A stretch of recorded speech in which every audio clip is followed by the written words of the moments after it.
बिस्मिल्लाहिर्रहमानिर्रहीम। अस्सलाम वालेकुम। आप देख रहे हैं इनोवेटिव कंप्यूटर साइंस क्लब और मैं हूं अब्दा लतीफ़। उम्मीद है आप सब लोग खैरियत से होंगे और अल्लाह के फजल करम से मैं भी बिल्कुल ठीक ठाक हूं। आज का हमारा टॉपिक है स्ट्रक्चर्स। अगर तो इससे पहले आपको एरे का कॉन्सेप्ट है उसके लेक्चर्स आप लोग ले चुके हैं तो स्ट्रक्चर्स आपको बहुत इजीली समझ में आ जाएगा। ठीक है, तो स्टार्ट करते हैं फटाफट अपना लेक्चर। और उससे पहले जल्दी से मेरे चैनल को सब्सक्राइब करें और साथ दिए गए बेल आइकन को प्रेस करना ना भूलें ताकि मेरी अपलोड होने वाली वीडियोस का नोटिफिकेशन आपको मिल सके। चलिए स्टार्ट करते हैं आज का लेक्चर जो कि है स्ट्रक्चर्स। तो स्ट्रक्चर बेसिकली कलेक्शन है मल्टीपल डाटा टाइप्स की जिन्हें हम सिंगल नेम से रेफरेंस करते हैं। अब देखिए एरे में हमने ये देखा था कि एरे जो है वो कंसेक्टिव मेमोरी लोकेशन है with same name and same types. Type का मीन्स यहाँ पे था कि डाटा टाइप्स। एरे में हम एक ही टाइप का डाटा डिक्लेयर करते थे। अगर इंटीजर है तो वो सारा इंटीजर ही होगा, फ्लोट है तो वो सारा फ्लोट होगा, करैक्टर है तो वो सारा करैक्टर होगा। नेम भी सेम और डाटा टाइप भी सेम। लेकिन स्ट्रक्चर भी बेसिकली कलेक्शन है लेकिन ये मल्टीपल डाटा टाइप्स आ जाता है। ये सेम नहीं है, ये मल्टीपल डाटा टाइप्स हैं। ठीक है ना। और इसमें जो डाटा टाइप ज़रूरी नहीं है वो मल्टीपल ही हों, सेम भी हो सकती हैं और डिफरेंट भी हो सकती हैं। तो इसमें जो इसके आइटम्स होंगे, डाटा आइटम्स, उन्हें एलिमेंट्स कहा जाएगा, मेंबर्स कहा जाएगा या फिर उसे फील्ड कहा जाएगा। इसमें जो डाटा मेंबर्स होंगे, आइटम्स होंगे। स्ट्रक्चर्स को बेसिकली इस्तेमाल किया जाता है सिंपल वेरिएबल्स जो हों उन्हें ज्वाइन करने के लिए। अब स्ट्रक्चर और एरे के अंदर जो मेन डिफरेंस है वो यही है कि एरे में जो डाटा टाइप्स होती हैं, सेट ऑफ वेरिएबल्स होते हैं, वो सेम टाइप के होते हैं, जबकि स्ट्रक्चर में डिफरेंट टाइप के हो सकते हैं। सेम भी हो सकते हैं, डिफरेंट भी हो सकते हैं। सेम एरे की तरह ही हैं लेकिन फ़र्क सिर्फ यही है कि इसमें हम मल्टीपल डाटा टाइप्स यूज़ कर सकते हैं, जबकि एरे में सिर्फ एक सेम टाइप का डाटा ही डिक्लेयर किया जाता था। स्ट्रक्चर को बेसिकली न्यू जो डाटा टाइप्स हों उनको डिफ़ाइन करने के लिए इस्तेमाल किया जाता है। अब हम आते हैं इसको डिक्लेयर करने की तरफ कि स्ट्रक्चर को डिक्लेयर किस तरह किया जाएगा। स्ट्रक्चर को डिक्लेयर करने का सिंटैक्स अगर हम देखें तो ये सिंटैक्स स्टार्ट होगा एक कीवर्ड से जिसे स्ट्रक्ट कहा जाता है। स्ट्रक्चर को डिक्लेयर करने के लिए एक कीवर्ड का इस्तेमाल किया जाता है जिसे स्ट्रक्ट कहा जाता है। उसके बाद हम स्ट्रक्चर का नेम लगाएंगे और एंड पे देखें कि सेमीकोलन नहीं है। फिर इसकी बॉडी स्टार्ट हो जाएगी। अब इसकी बॉडी यहाँ से स्टार्ट हो रही है और यहाँ पे क्लोज़ हो रही है।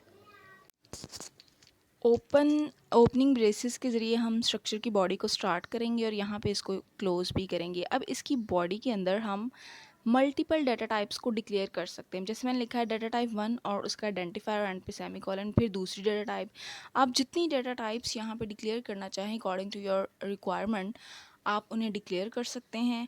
और जब इसकी बॉडी को क्लोज़ करना है तो एंड पे सेमीकोलन लाजमी लगाया जाएगा। इससे पहले हमने जितने भी सिंटैक्स देखे हैं उसमें ब्रैकेट्स के बाद नहीं लगाया जाता सेमीकोलन, लेकिन इस स्ट्रक्चर के सिंटैक्स के अंदर ब्रैकेट के एंड पे सेमीकोलन लगाया जाएगा। अब जो स्ट्रक्चर की डिक्लेरेशन है वो कंपाइलर को स्ट्रक्चर की डिटेल के बारे में बताएगी। तो ये जो है मल्टीपल डाटा टाइप्स हैं, इसको स्टार्ट करेंगे हम स्ट्रक्ट कीवर्ड के ज़रिए। अच्छा जी, नेक्स्ट अगर हम स्ट्रक्चर के अलग अलग मेंबर को या आइटम को एक्सेस करना चाहें तो उसके लिए हमें डॉट ऑपरेटर का इस्तेमाल करना पड़ेगा। इस डॉट ऑपरेटर को मेंबर एक्सेस ऑपरेटर भी कहा जाता है।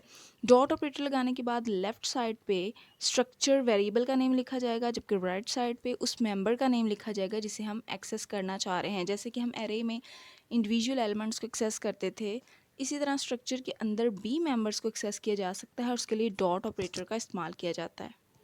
इसका सिंटैक्स अगर हम देखें तो स्ट्रक्ट वेरिएबल यानी कि स्ट्रक्चर वेरिएबल, डॉट ऑपरेटर और यहाँ पे मेंबर वेरिएबल यूज़ किया जाएगा और एंड पे सेमीकोलन लगाया जाएगा। जैसे कि मैंने बताया कि डॉट ऑपरेटर के लेफ़्ट साइड पे स्ट्रक्चर वेरिएबल का नेम लगेगा और इसके राइट साइड पे वो मेंबर लगाया जाएगा जिसे हम एक्सेस करना चाह रहे हैं। तो इस सिंटैक्स को यूज़ करते हुए हम स्ट्रक्चर के जो इंडिविजुअल मेंबर्स होंगे उन्हें हम एक्सेस कर सकते हैं। अच्छा जी, अब स्ट्रक्चर को डिक्लेयर कर लिया, उसके बाद हम इसे इनिशियलाइज़ भी करेंगे। इनिशियलाइज़ वो प्रोसेस जब हम डिक्लेरेशन के टाइम पे वैल्यूज़ असाइन करते हैं उसे इनिशियलाइजेशन कहा जाता है। तो जब हमने स्ट्रक्चर को डिक्लेयर करना है उसके साथ अगर हम उसको इनिशियलाइज़ करना चाहें तो वैल्यूज़ दे सकते हैं। उसके लिए हमें असाइनमेंट ऑपरेटर का इस्तेमाल करना पड़ेगा। असाइनमेंट ऑपरेटर के लेफ़्ट साइड पे स्ट्रक्चर को डिक्लेयर किया जाएगा, जबकि इसके राइट साइड पे इसको वैल्यूज़ असाइन की जाएंगी। स्ट्रक्चर को जो वैल्यूज़ असाइन की जाती हैं उन्हें कर्ली ब्रेसेस में लिखा जाता है और एंड पे सेमीकोलन का इस्तेमाल किया जाता है। इसमें आप जितनी वैल्यूज़ चाहें लिख सकते हैं, लेकिन वैल्यूज़ का जो सीक्वेंस होगा वो वही होगा जो आप यहाँ पे ले रहे होंगे। फॉर सपोज़ अगर आप यहाँ पे शुरू में रोल नंबर ले रहे हैं तो फर्स्ट में आप वैल्यू भी रोल नंबर की देंगे। अगर आप नेम ले रहे हैं तो फिर सेकंड वैल्यू आप नेम की देंगे। तो जो सीक्वेंस आप यहाँ पे लेंगे डिक्लेरेशन के टाइम पे, वही सीक्वेंस आप इनिशियलाइज़ करते टाइम भी इसको देंगे वैल्यूज़ को। नेक्स्ट हमारा टॉपिक है डिफाइनिंग स्ट्रक्चर, यानी कि स्ट्रक्चर को डिफाइन करना। जब हम स्ट्रक्चर डिक्लेयर करते हैं तो कंपाइलर स्ट्रक्चर को मेमोरी में जगह एलोकेट नहीं करता, ठीक है, वो सिर्फ और सिर्फ डिक्लेयर करता है। लेकिन अगर हम इसकी ऑपोजिट देखें, जब वेरिएबल को डिक्लेयर किया जाता है तो वो मेमोरी में फ़ौरन अपनी जगह बना लेता है। लेकिन जब हम स्ट्रक्चर को डिक्लेयर करेंगे तो कंपाइलर इसे मेमोरी में जगह नहीं देगा, लेकिन जब हम उसे डिफ़ाइन करेंगे तब कंपाइलर मेमोरी में स्ट्रक्चर को जगह देगा, ठीक है। तो इसके लिए हमें स्ट्रक्चर डिफाइन करना पड़ेगा। स्ट्रक्चर डेफिनेशन सेम वैसे ही है जैसे कि स्ट्रक्चर डिक्लेरेशन है। जब हम स्ट्रक्चर को डिफाइन करेंगे तो कंपाइलर मेमोरी में एक जगह बना देगा, ठीक है। इसके लिए हमारा सिंटैक्स क्या होगा, स्ट्रक्ट कीवर्ड आएगा, स्ट्रक्चर का नेम आ जाएगा और यहाँ पे आइडेंटिफायर और एंड पे सेमीकोलन का इस्तेमाल किया जाएगा। अब तक हमने 3-4 इसमें पॉइंट्स कवर किए हैं। स्ट्रक्चर को डिक्लेयर करना, इनिशलाइज करना, उसके इंडिविजुअल एलिमेंट्स को एक्सेस करना और अब स्ट्रक्चर को डिफ़ाइन करना।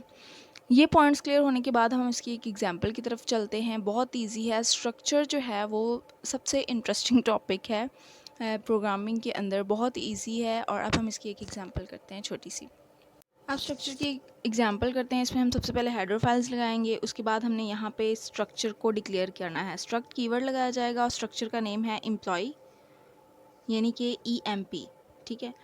इसकी ब्रैकेट स्टार्ट हो जाएंगी और यहाँ पे हम इसके मेंबर्स लेंगे। इंट EID यानी कि एम्प्लॉय ID सेमीकोलन, इंट उसकी सैलरी सेमीकोलन, और यहाँ पे स्ट्रक्चर को क्लोज कर दिया जाएगा। तो ये पोर्शन ये बताता है कि हमने स्ट्रक्चर को डिक्लेयर किया है, ठीक है।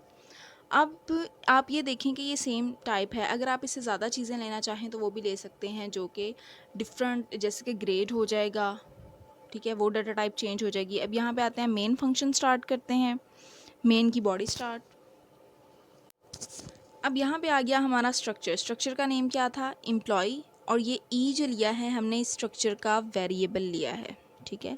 स्ट्रक्चर का वेरिएबल हमने ले लिया है और यहाँ पे अब हम इसको वैल्यू इनिशियलाइज करवाएंगे जो कि है 20 और आगे उसकी सैलरी लिख दी गई है। अब जैसे मैंने बताया था कि इनिशियलाइज करते टाइम सीक्वेंस वही रखना है जो आप यहाँ पे यूज़ करेंगे। अब यहाँ पे सबसे पहले हमने उसकी ID ली है और यहाँ पे सैलरी ली है, इसलिए हम पहले ID देंगे उसकी 20 और उसके बाद उसकी सैलरी देंगे और एंड पे सेमीकोलन लगाएंगे। अब हम अपनी आउटपुट देखना चाहेंगे तो उसके लिए हम सी आउट यूज़ करेंगे। सी आउट में डबल कोटेशन मार्क्स में एम्प्लॉय ID लिखी जाएगी और ये जो हमने स्ट्रक्चर का वेरिएबल लिया था, ये स्ट्रक्चर का वेरिएबल इस डॉट ऑपरेटर के लिए यूज़ किया जाएगा, जो कि इसकी ID को एक्सेस करने के लिए इस्तेमाल किया जाएगा। जैसे मैंने बताया कि इसके मेंबर्स को एक्सेस करने के लिए डॉट ऑपरेटर का इस्तेमाल किया जाता है, इसलिए स्ट्रक्चर का वेरिएबल डॉट ऑपरेटर। और यहाँ पे जो चीज़ हमने एक्सेस करनी है, हमने एक्सेस क्या करना है, सबसे पहले उसकी ID एंडल लगा देंगे। एंडल लगाएंगे इसलिए ताकि हमें जो आउटपुट है ID और सैलरी अलग अलग लाइन पे दिखाई दें। उसके बाद cout salary double quotation marks में लिखेंगे। सेम वैसे ही स्ट्रक्चर का वेरिएबल लिखेंगे, डॉट ऑपरेटर लगाएंगे और सैलरी को कॉल करेंगे। तो जब हम ये स्ट्रक्चर इस तरह डिफ़ाइन करेंगे तो हमें आउटपुट में एम्प्लॉय की ID 20 नज़र आएगी और नेक्स्ट लाइन पे उसकी सैलरी नज़र आएगी। ये आज का हमारा लेक्चर था। स्ट्रक्चर्स बहुत इजी, बहुत इंटरेस्टिंग, बहुत ही सिंपल। कह लें कि एरे और स्ट्रक्चर बहन भाई हैं, लेकिन बस थोड़ा सा डिफरेंस है इनमें कि उसमें हम सेम डाटा टाइप का इस्तेमाल करते हैं, जबकि इसमें सेम और डिफरेंट दोनों डाटा टाइप्स का इस्तेमाल किया जा सकता है। अगर आपको आज का हमारा लेक्चर अच्छा लगा है तो इसे ज़रूर लाइक कीजिए, अपने फ्रेंड्स के साथ शेयर कीजिए। अगर कोई क्यूरी हो तो वो भी आप कमेंट बॉक्स में पूछ सकते हैं। और अगर अब तक आपने मेरा चैनल सब्सक्राइब नहीं किया हो तो उसे ज़रूर सब्सक्राइब करें और साथ दी गई बेल आइकन को लाजमी प्रेस करें। अपना बहुत सा ख्याल रखिएगा। अल्लाह हाफिज़।